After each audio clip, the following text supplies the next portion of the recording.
Cette semaine, nous commençons ce 5e livre de la Torah, le Sefer Devarim. Or, qui a écrit ce livre? C'est Moïse, Moshe Rabbeinu. Nous savons que la Torah est de Dieu. Donc, comment se fait-il que ce soit Moshe Rabbeinu qui l'écrive, et pourtant c'est la Torah de Dieu? Et il y a une sorte de récapitulation de toute la Torah dans ce livre.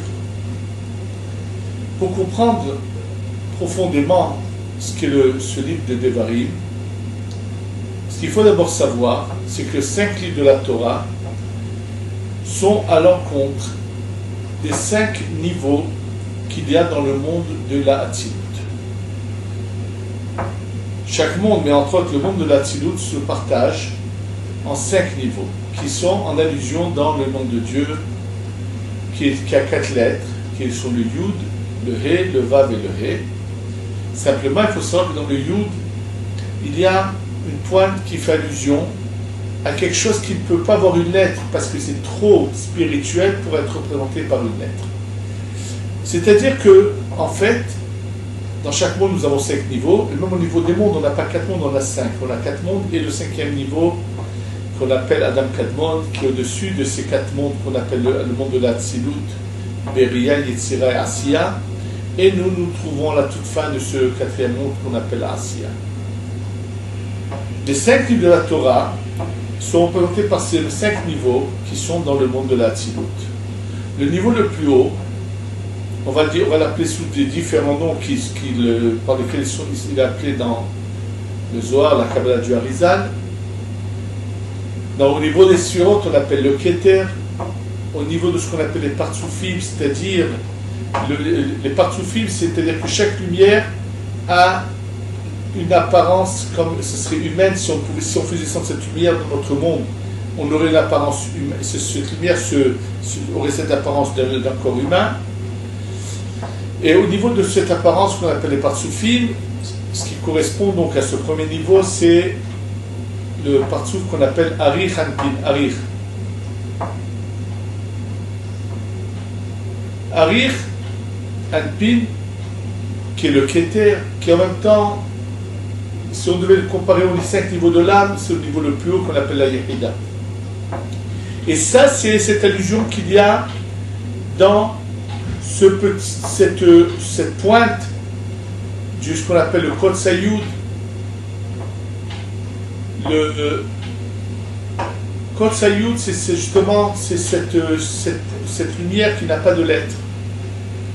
Au-dessous, et au niveau des mondes, on pourrait comparer ça au Adam Kadmon dont on a parlé. Ça, c'est le premier livre de la Torah de Bereshit. Ensuite, il y a le Sefer Shemot.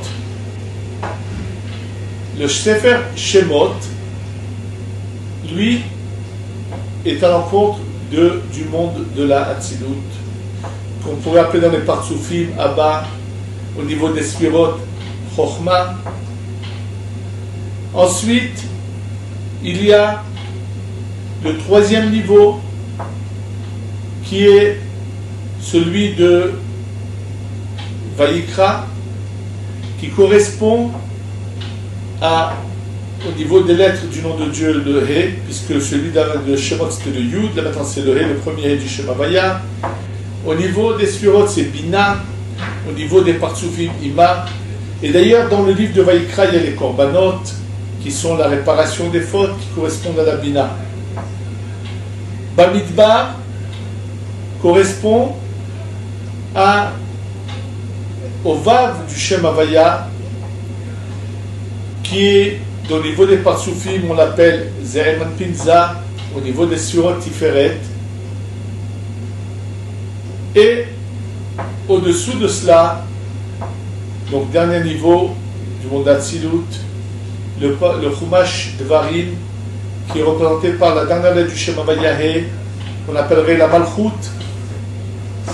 Donc, la Malchut, et au-dessous de la Malchut, c'est la Malchut elle-même, pardon, ce qui est le Hel Shema Vaya, qu'au niveau des noms des participes, on appelle Noug Deza, et c'est à cela qu'on fait allusion quand on dit la Shekhina. Le quatrième niveau qui était donc Bamidbar, qui représentait la Tiferet au niveau des Sphirot. Ce qu'il faut maintenant savoir, c'est que quand la lumière descend d'un niveau à l'autre, il y a toujours un niveau intermédiaire. C'est-à-dire que, par exemple, entre le monde de la Hatzilut et le monde de la Bria, c'est la Malchut du monde de la Hatzilut qui est une partie d'elle qui descend vers le bas et qui est le dernier du niveau d'en haut, mais le premier du niveau du dessous. D'ailleurs, la Malchut s'appelle Ani, et Ani c'est Aleph, Nun et Yud, et lorsqu'elle descend en bas, les lettres s'interversent et ça devient Ayin, quelque chose d'imprenable. Elle est Ani, elle est celle qui est le plus représentative du monde d'en haut, mais quand elle descend en bas, ça devient une lumière à peine percevable par rapport au niveau du bas. Il y a donc toujours cette relation. Maintenant, deuxième point très important qu'il faut savoir, c'est que ces livres de la Torah écrite que nous avons, ainsi que la Torah orale, pourquoi il y a une mitzvah, un commandement d'étude de la Torah? Ce n'est pas uniquement pour arriver au but de savoir comment appliquer les mitzvot, mais il y a un commandement qui consiste à se donner à l'étude de la Torah, à étudier la Torah. Et si on pouvait le voir, on verrait que celui qui s'assoit et étudie, à chaque fois qu'un mot, il est en train de lire un verset dans la Torah, on verrait de la lumière sortir de sa bouche.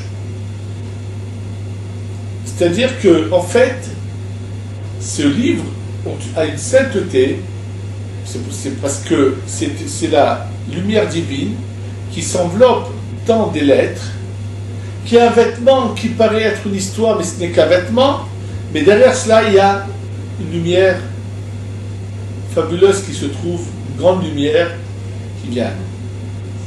Et la Torah chez Birtav, donc la Torah écrite qui sont les 5 livres de la Torah, elle correspond, si on devait comparer, qu'on a parlé du monde de la Hatzilut, elle correspond au dernier niveau du 4e niveau de la Hatzilut. C'est-à-dire que les 5 niveaux de la Hatzilut, chacun se repartage en 5, et la Torah écrite, ça serait si on prenait la Tiferet de la Hatzilut, ce qu'on avait appelé, ce qui correspondait au Chumash Bamidbar, qui est donc la Tiferet. C'est de là que la Torah se trouve en fait dans la Tiferet de la Hatzilut, la Torah écrite, mais elle est dans la partie, elle se repartage dans cette Tiferet, comme on dit, en différents niveaux. Et la Torah chez Birtav, elle correspond donc à ce niveau qu'on appelle la Tiferet, c'est Eranpin, Za, de Hatzilut. Par contre, la Torah chez Béalpé, la Torah orale qui a ensuite été écrite, elle correspond à la Malchut qui est au-dessous. C'est-à-dire que je parle de la Torah orale, je parle aussi bien de la Kabbalah, de la Mishnah, du Talmud et ainsi de suite. Ce sont différents niveaux de la Torah chez Béalpé. Et d'ailleurs, le Rashash nous dit, avec cela, il nous explique une contradiction. Que d'un côté, on pourrait penser un instant que la Torah est écrite, donc les 5 livres de la Torah, c'est marqué qu'ils sont comparés à la Assi, à la Malchut, alors que la Kabbalah, c'est la Hatzilut. Mais en réalité, ce qu'il faut savoir et comprendre qui est très important. Pour mieux le comprendre, je voudrais juste mentionner une question qui a été une fois posée au Ben Ishraï. Au Ben Ishraï était posée la question suivante. 2 amis sont partis à apprendre à écrire justement des Sifrei Torah, ce qu'on appelle les lettres de la Torah. Et chez le même enseignant, donc ils ont appris comment on fait un Aleph, comment on fait un Bet, et ainsi de suite. Et une fois qu'ils ont fini chacun, donc ils sont devenus ce qu'on appelle des scribes, des sophrim, sophères. Vous savez que à Sefer Torah, ce sont des grandes lettres, alors que lorsqu'il s'agit de tefilin, surtout quand c'est des toutes petites tefilin pour ceux qui les mettent ensemble, donc l'écriture est vraiment sur des toutes petites lettres, et il faut aussi très difficile à écrire. Il y en a un qui a posé la question, Ben Ishraï, il va dire, Kvod Arav, on est deux amis, on a ensemble appris chez le même professeur, et pourtant, lorsque un des deux écrit des grandes lettres comme celle du Sefer Torah, il fait des lettres merveilleuses, bien faites, et il a du mal par contre à faire des petites lettres. Et l'autre c'est l'inverse. Les toutes petites lettres il les fait très bien, mais dès que c'est de grandes lettres, elles ne sont pas aussi belles que celles de son ami. Il dit pourquoi il y en a un qui réussit les lettres de grande taille et l'autre qui réussit les lettres qui sont vraiment petites. Et le Ben Ishraï de répondre, de lui dire écoute bien, si vous ouvrez un Sefer Torah, vous verrez que toutes les lettres ont la même grandeur, sauf par un endroit. Il arrive des fois que une lettre soit beaucoup plus grande ou bien une beaucoup plus petite. Par exemple, lorsque le Sofer écrit dans la Torah le verset de Shema Israël Adonai Elohenu Adonai Echad, le Dalet du Echad, il le fait beaucoup plus grand que les autres lettres. Et lorsque le Sofer va écrire le mot Vaïkra, le début du 3e livre, la dernière lettre du mot Vaïkra, c'est Aleph, il va le faire minuscule, petit. Il sait pourquoi il y a 3 grandeurs de lettres dans la Torah, parce qu'en fait, les grandes lettres sont en allusion à la Bina, à la Neshama, les toutes petites à la Malchut, et les lettres standards de la Torah à la Tiferet. Donc c'est les 3 niveaux en fait qui sont dans le monde de la, c'est partout dans la Tzilut entre autres, les 3 derniers niveaux de la Tzilut. Il lui dit, ça veut tout simplement dire que celui qui réussit les petites lettres, c'est que lui, c'est ce qui le fait vivre en lui, c'est le Nefesh. Celui qui a réussi les grandes lettres, c'est la Neshama. Donc on sait qu'au niveau des âmes, on a le plus bas niveau, c'est Nefesh, au-dessus Roi, au-dessus Neshama, au-dessus Haya et Yahida. Alors qu'apparemment, celui qui fait des grandes lettres est à un niveau bien plus au-dessus que celui qui réussit les petites lettres. Et là, le Ben Ishraï lui dit attention, surtout pas d'erreur. Ça ne veut pas dire que celui qui fait des grandes lettres est plus grand que celui qui a des petites, pas du tout. Il est possible que lui, celui qui fait des grandes lettres, il a la Neshama, mais Neshama de quel monde? Peut-être du monde de la Asiya. Et celui qui fait les petites lettres, qui est que Nefesh, mais il est Nefesh de Yetzira, ce qui est au-dessus. Donc finalement, Nefesh de Yetzira est plus grand que Neshama de Asiya. Le plus petit niveau du monde supérieur est plus grand que le plus grand du monde d'en bas. Donc, il les met en garde. Et c'est dans cet esprit-là que le Rashash nous explique que, en fait, les psukim de la Torah Shebirtav sont le plus bas niveau d'un niveau qui est au-dessus de toute la Torah Sheba'al-Peh. Et dans la Torah Sheba'al-Peh qui se divise en différents niveaux, c'est la Kabbalah, c'est la Tzilut, après il y a la Vessure, il y a la Mishnah, la Gemara, c'est donc les niveaux vont en descendant, mais tout cela c'est Torah Sheba'al-Peh qui est au-dessous, la Torah orale qui est au-dessous de Torah Shebirtav. Maintenant, ce qu'il faut savoir également, c'est que la Torah, les mondes, comme on l'a dit, tous les niveaux sont rattachés par le dernier du haut, et devient la tête de celui d'en bas. Et donc, il y a toujours ce lien. Et bien, entre la Torah Shebirtav et la Torah Sheba'al-Peh, le même lien doit exister. Et ce lien, ce qui est en fait à la fin de la Torah Shebirtav, qui va unir à la Torah Sheba'al-Peh, c'est le livre de Devarim, et c'est pour ça qu'il est écrit par Moshe Rabbeinu. Et d'ailleurs, c'est le Sfat Emet qui nous fait remarquer ça dans son livre Sfat Emet à la Torah sur la parashat de Devarim, et où il dit, sache que Sefer Devarim Nikra Mishneh Torah, le Sefer Devarim l'appelle Mishneh Torah. Mishneh, ça veut dire quoi? Le roi, il y a le roi, il y a le second du roi. Et donc le Sefer Devarim s'appelle Mishneh Torah, le second. Ça veut dire que quoi? Il dit que Molech Mishneh de Shabbat, qui est comme le pain de Shabbat, qu'est-ce pourquoi? parce qu'on a les deux pains, il dit Shem Itrabut Torah Shebirtav et Torah Shebe'alpeh. Il est le lien d'union entre la Torah Shebirtav et Torah Shebe'alpeh. C'est ça le Sefer Devarim.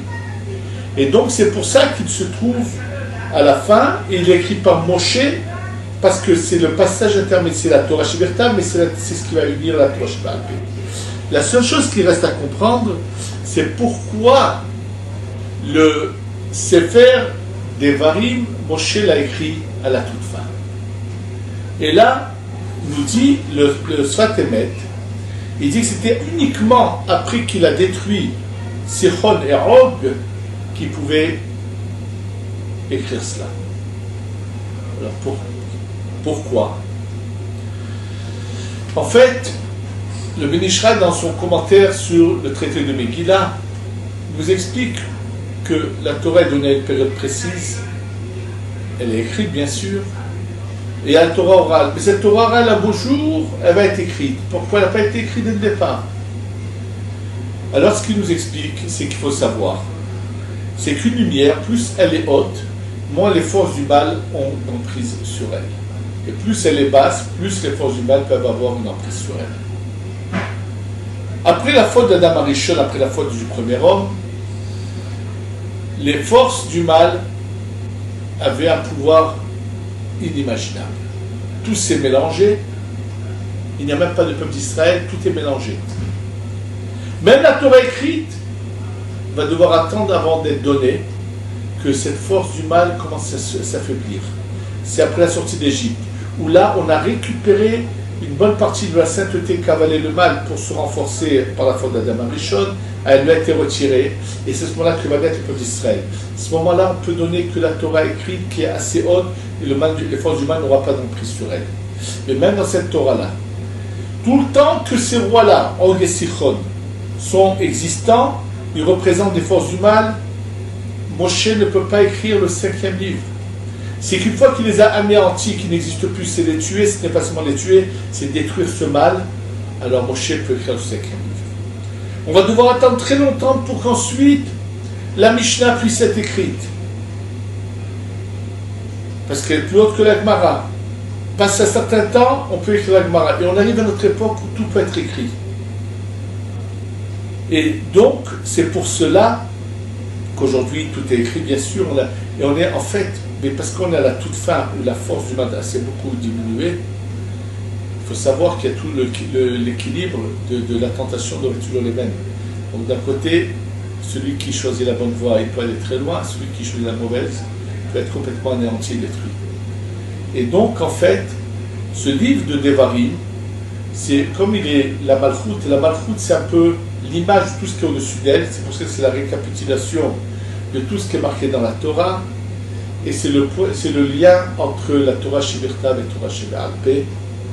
Et maintenant, il semble comprendre pourquoi Moshe Rabbeinu est appelé dans le Zohar Ba'ala de Matronita. C'est ce qui voudrait dire le mari de Matronita. Qu'est-ce qu'il veut dire? En fait, on fait allusion à la Malchoute qui est la Torah Shebe'alpeh et Moshe le lien. Donc en fait, c'est comme celui qui unissait le mâle et la femelle, c'est-à-dire la Torah Shebirtav, la Torah Shebe'alpeh, et c'est Moshe. C'est Moshe qui est ce lien.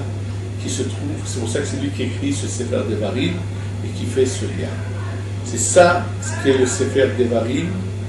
Et d'ailleurs, comme il est la malchoute de cet ensemble-là, or Eretz Israël c'est la malchoute également.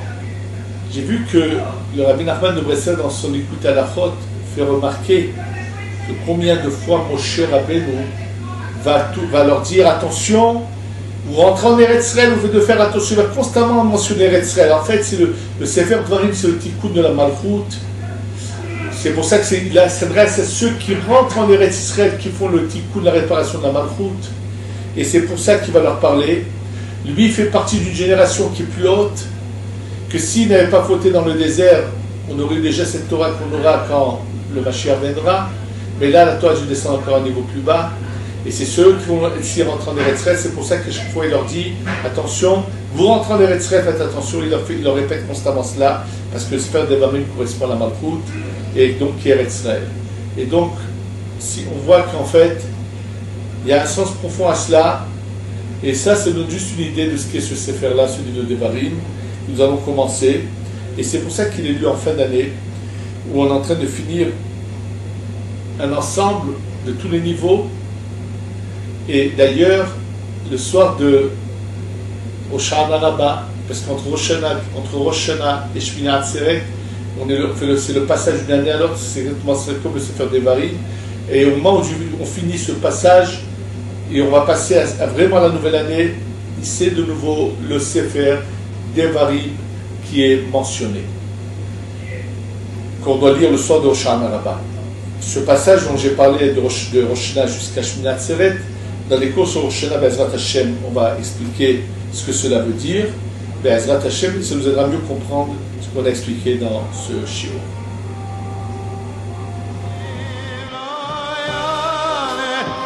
Joy.